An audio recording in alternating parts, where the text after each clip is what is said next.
Salam jumpa dengan Kang Sunudin Channel. Kembali kita bertemu dengan Kang Sunudin Channel. Pada kesempatan ini Kang Sunudin Channel akan membahas tentang karakteristik bahasa. Pada video yang lalu atau yang terdahulu saya sudah menjelaskan tentang apakah itu bahasa, fungsi bahasa, manfaat bahasa, dan jenis-jenis bahasa. Pada kesempatan kali ini saya akan membahas tentang karakteristik bahasa. Perlu saya ingatkan bahwa bahasa yang kita pelajari adalah bahasa verbal, bukan bahasa non-verbal. Nah, karakteristik bahasa pertama adalah oral. Ciri bahasa ialah bunyi. Pengalaman berbahasa yang paling umum pada manusia yakni berbicara dan menyimak. Kehadiran bunyi bahasa lebih dulu daripada kehadiran tulisan. Oleh sebab itu dapat dinyatakan bahwa bahasa pada hakikatnya adalah bunyi. Karakteristik yang kedua, sistematis. Dalam bahasa terdapat aturan atau kaidah. Bahasa selalu terikat pada aturan-aturan atau kaidah-kaidah yang berlaku. Oleh sebab itu dapat dinyatakan bahasa itu teratur. Sistematis berarti sejumlah satuan bahasa yang terbatas hanya dapat dikombinasikan dalam sebuah cara yang terbatas.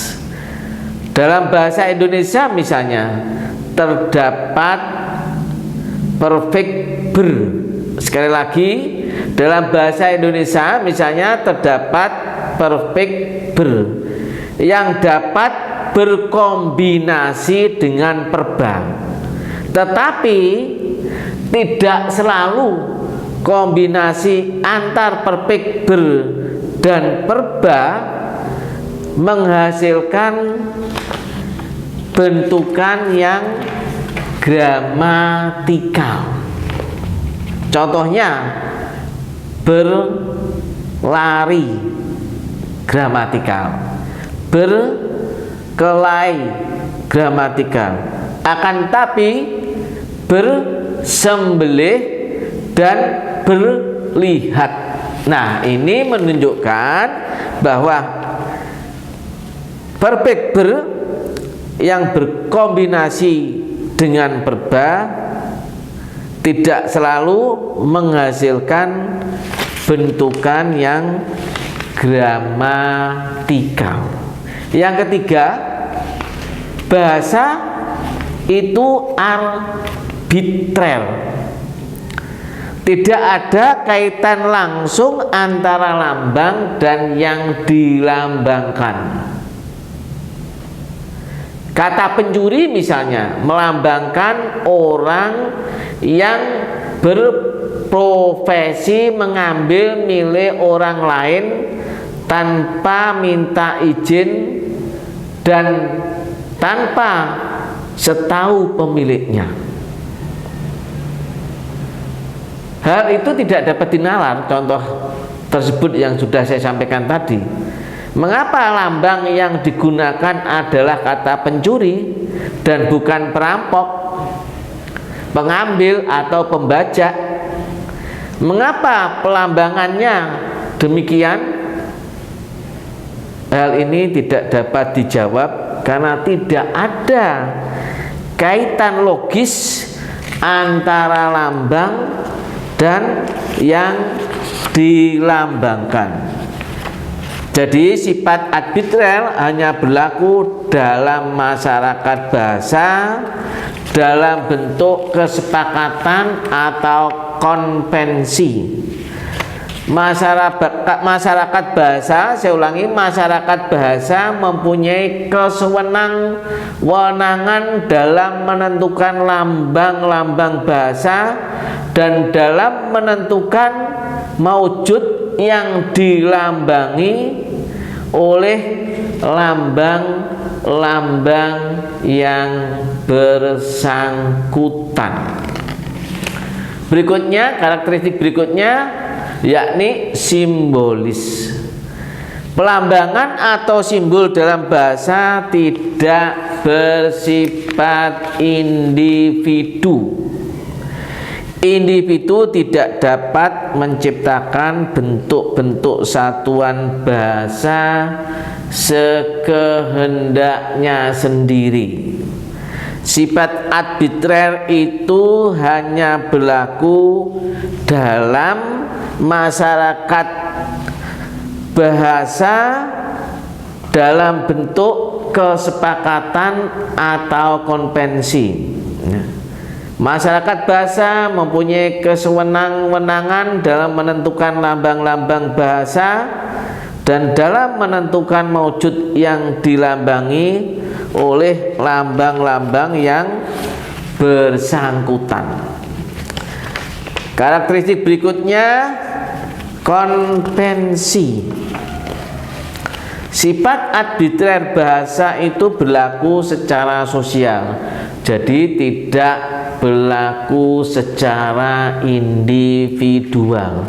Sifat itu merupakan hasil kesepakatan masyarakat pemakai bahasa. Jadi sekali lagi, tidak bersifat individual, ya, akan tetapi bersifat sosial. Karena apa? Bahasa bersifat konvensional sebagai sifat hasil kesepakatan.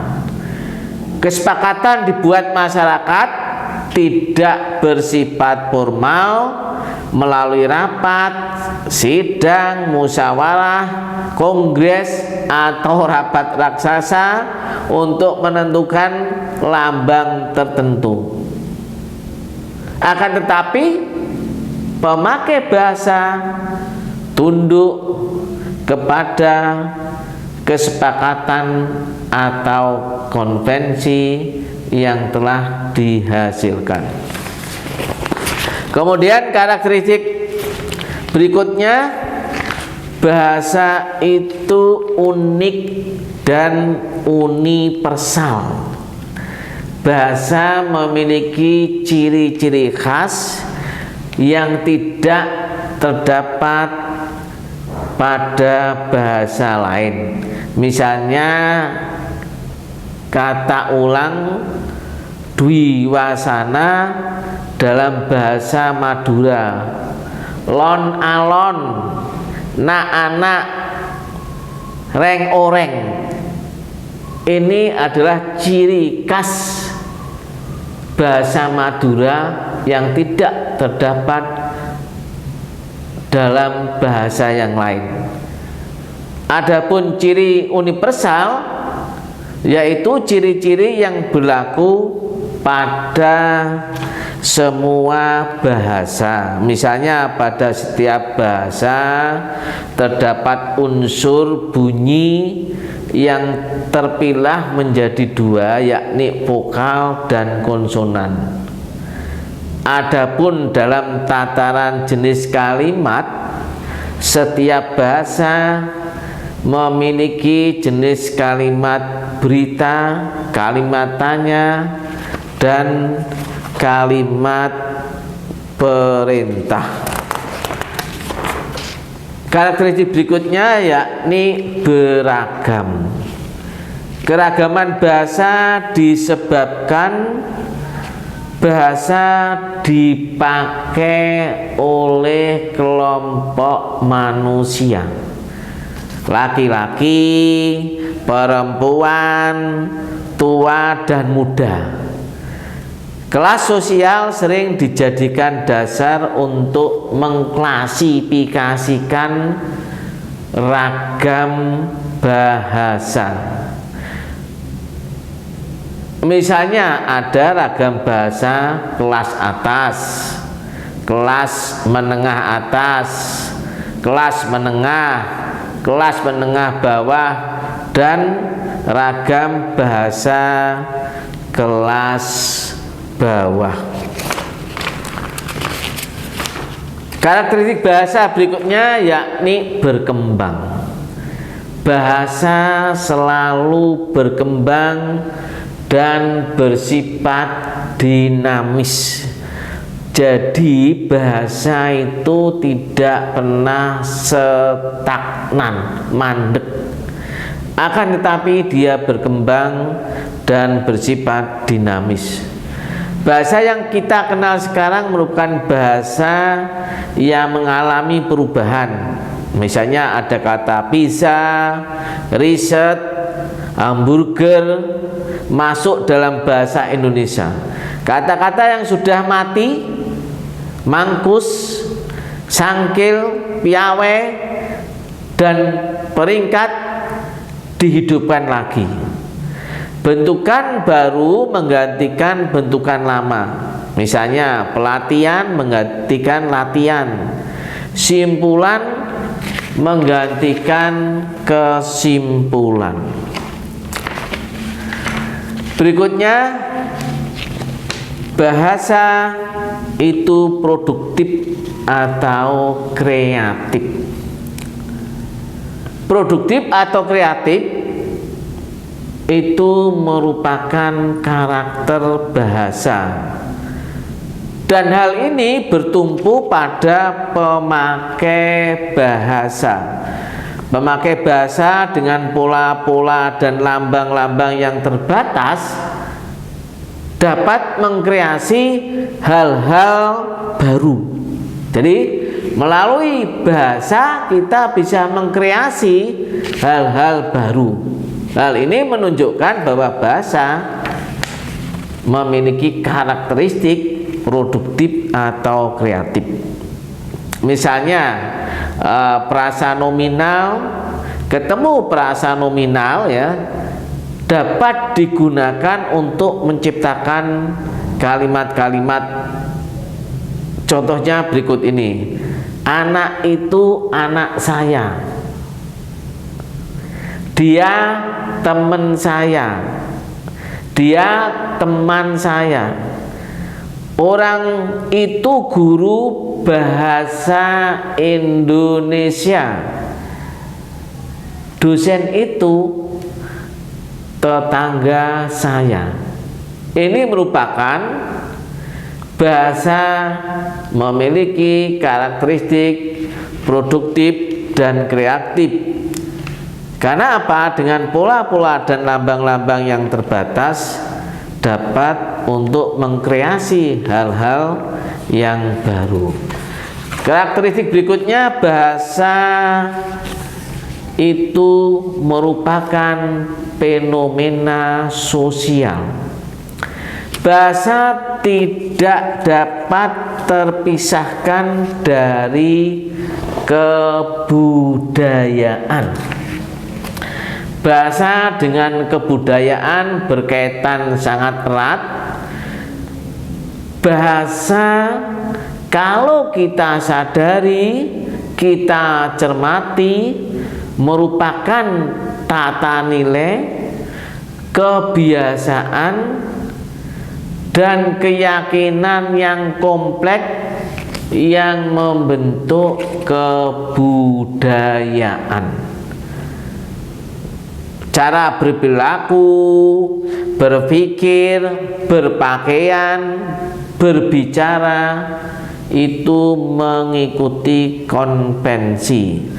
Ada tata cara yang disepakati dan dibakukan. Bahasa merupakan salah satu bentuk perilaku, maka bahasa juga merupakan sebuah konvensi. Dan terakhir, karakteristik bahasa yakni bersifat insani. Hanya manusia yang memiliki kemampuan berbahasa. Bahasa merupakan aspek perilaku yang hanya bisa dipelajari oleh manusia.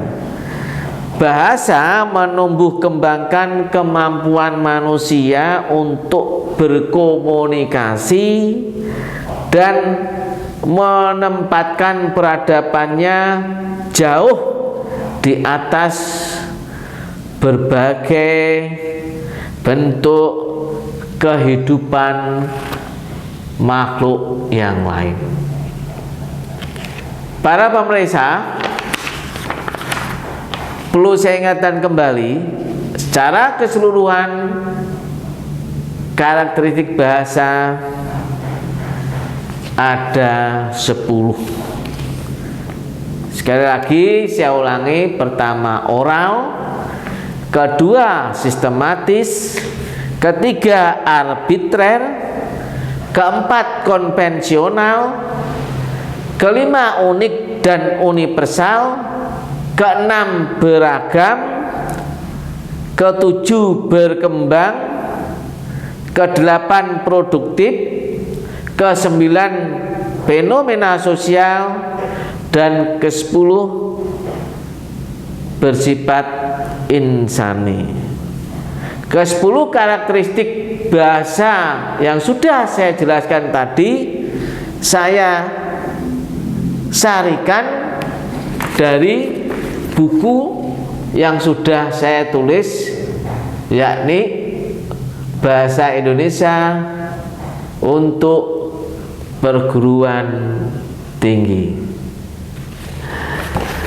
Terima kasih para pemirsa yang telah mengikuti bahasan dengan tajuk karakteristik bahasa. Sampai jumpa dengan Kansunuddin Channel dengan pokok bahasan yang lain. Terima kasih.